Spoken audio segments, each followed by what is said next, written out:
I believe that you can argue, and since I believe it, I argue it, that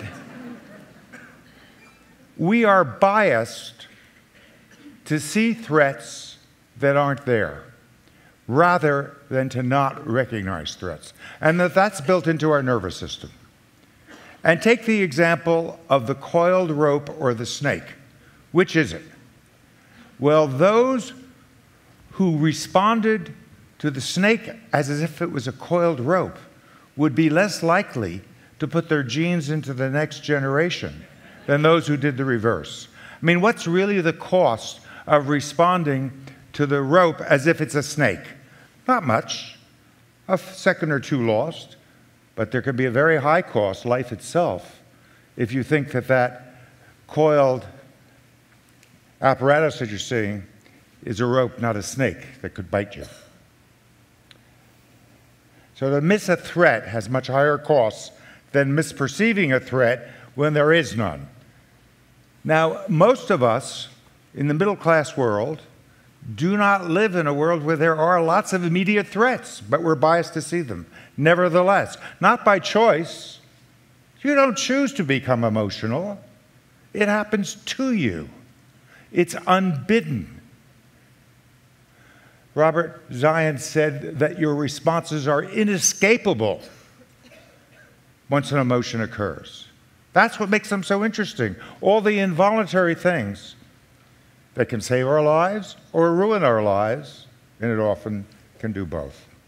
So the issue, if we want to improve our emotional life, is to introduce awareness into it. And that won't be easy, because nature didn't make it easy for us, as did, I believe, as I said at the beginning, try to keep awareness from mucking it up. Now, I don't think we can introduce awareness into the appraisal process itself. Neither in my discussions with the Dalai Lama does he think that's possible.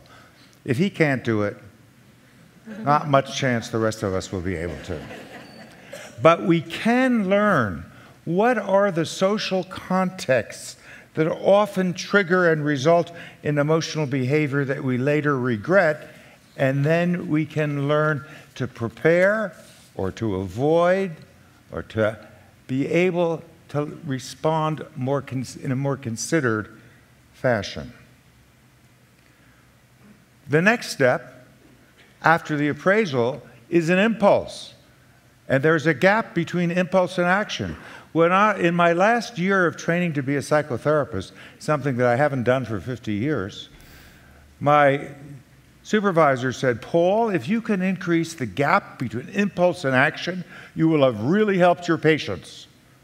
Absolutely right, but what he should have said is, and we don't know anything in psychology about how to do that.